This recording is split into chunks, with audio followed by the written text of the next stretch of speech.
شاعران په خپله باندې د مالی ستونزو سره مخ وي، بیا تاسو د خلکو دغه ستونزې مخې ته راوړئ، نو په خپله باندې شاعر د کم قسمه مشکلاتو سره د مالی ستونزو سره نور کمې هغه ستونزې چې د هغې نه یو شاعر تیریږي په دې معاشره کې، که چې زما قاتل ته د فرار لاره معلومه نه وه، زما له خوا نه لښکرونه ورسره تللي دي. ګناهګار یم چې پښتون یم، ګناهګار یم چې پښتون یم، دا خو ځکه خوارزار یم چې پښتون یم، او د خپل حق اواز چې پورته کړم حق غواړم، د خپل حق اواز چې پورته کړم حق غواړم، د سامراج په خوله غدار یم چې پښتون یم. ایوب شوکدري صاحب د ټولو نه اول زموږ د کتونکو سره خپل ځان معرفي کوي. ډېره مننه سنګر صاحب، زما خو خپل نوم محمد ایوب جان دی او ایوب شوکدري مې ادبي نوم دی، او دا شوکدري چې کوم تخلص سلسله وار زموږ را روان دی، نو زما دوه نیکونو خدای بخښلی حکیم شوکدري صاحب او رحمت شوکدري صاحب، نو په هماغه لړ باندې زما هم په د شوکدري تخلص هم ځان لا خوښ کړی دی او را روان یو دغه زموږ مشرانو هغوی هم خپل ایسه خدمت کړی دی او موږ هم روان یو په مزه مزه د هغوی په نقش و قدم باندې، او بس صحیح صاحب د پښتو د ادب خدمت یې په مزه مزه کوو. د قلندر مومند دغه خبره را یاده شوه چې زه ادب ته په پرانیستو سترګو باندې راغلی یم، زما پلار هم شاعر او زما نیکه هم شاعر و، نو داسې ده چې ستاسو هم مشران شاعران وو. ته راته ووایي چې په شعر کې څه څه لیکئ غزل نه علاوه؟ په شعر کې په نظم باندې هم موږ ته بازمایي کړې ده، هایکو، سندره، چاربیته، ټول خو نشو ویلی ځکه چې دا ډېره وسیع موضوع ده، او په دغه غزل، نظم، ټپه او په چاربیته، په سندره، په هایکو، په دغه باندې مې ته بازمایي کړې ده. ایوب شوکدري صاحبو د ټپې ذکر هم وکړو، نو سندرغاړي ټپه په خپل اواز باندې سندره کوي، نو ستاسو دغه ټپې چا سندره کړي دي تر اوس ساعته پورې؟ ستاسو دغه غزلې چا ویلي دي که نه؟ ټپې خو داسې دي چې ټپې داسې هغه موضوعاتي ټپه دوه درې چې کومې ما ته اوس یادې دي هغه داسې لیکلي شوي دي، او سنګر باندې مې زمزمه کړي نه دي، او یو دوه درې غزلې د خیبر ایجنسۍ امین ګل سنګر زما ویلي دي، او نو دغه ترتیب دی مخکې. صحیح. ښه دا راته ووایئ چې د هغې نه علاوه تاسو لیک کوئ، نو تر اوسه ساعته پورې ستاسو څو مواد د کتاب په شکل کې د لوستونکو لاسونو ته راغلي دي که نه؟ لیکل چاپ ته د خیره سره کتاب تیار دی، او بس اوس الله نه به غواړو چې یاره زر تر زره د ملګرو مخې ته راشي او مستفید شي دي. د هغې نه علاوه نثر د پښتو ژبې ته، چونکې عموما د نثر یو کمی را روان دی، د کلونو راسې د مودو راسې، نو تاسو نثر لیکئ یا نه؟ دا تاسو ډېره ښه پوښتنه وکړله چې زموږ چې دا کوم ادب دی نو هغې کې د نثر ډېر زیات ضرورت دی،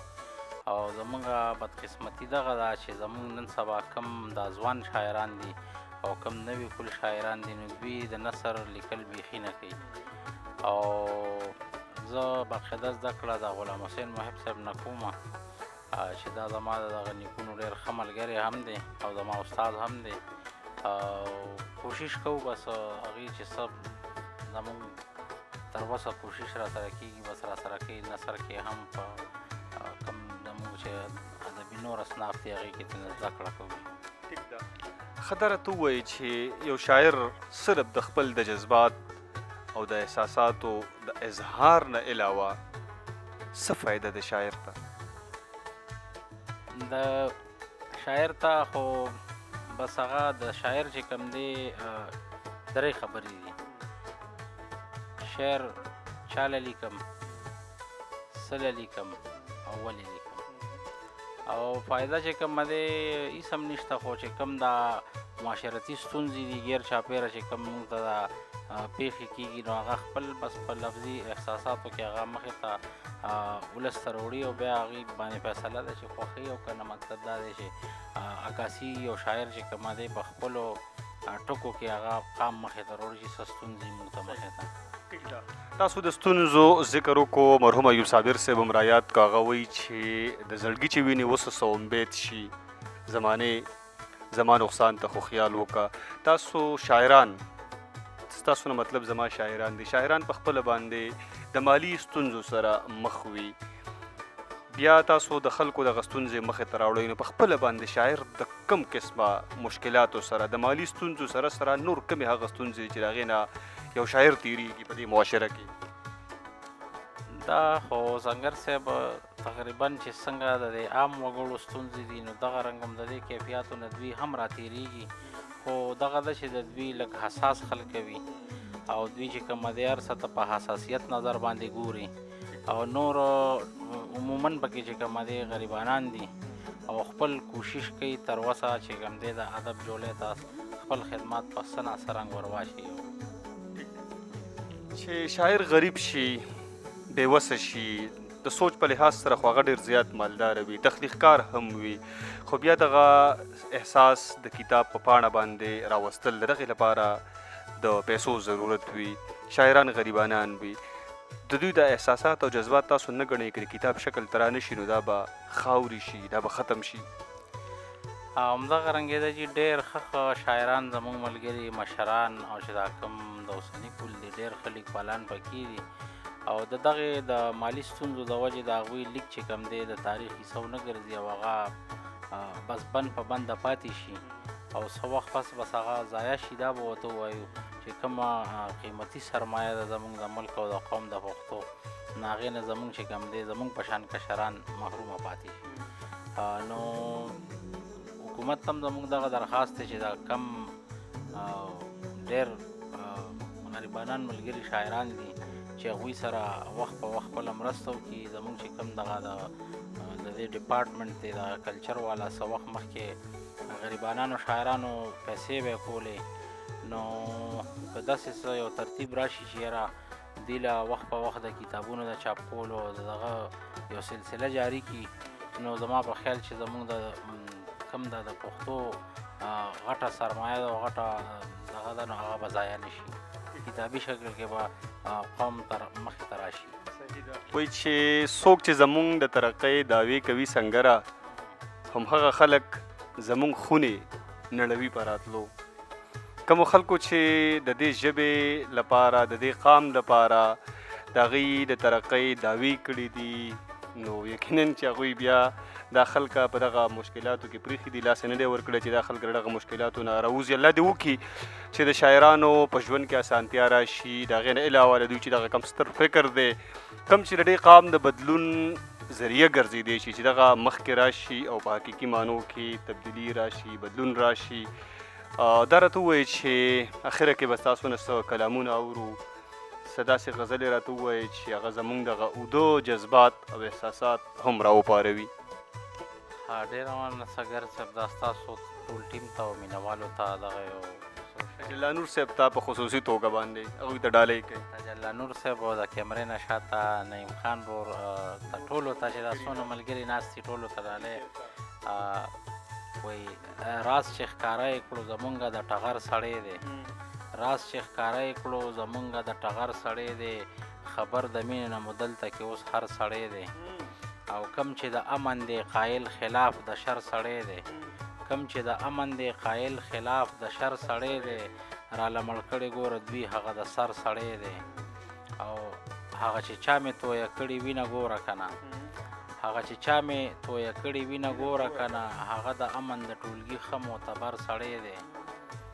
او د تښتېدو لارې مې ځکه ټولې بندې شولې، د تښتېدو لارې مې ځکه ټولې بندې شولې، صف د قاتلو کې ولاړ مې د خپل در سړی دی.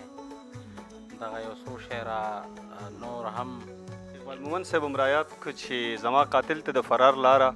معلومه نه وه، زما له خوا نه لښکرونه ورسره تللي دي.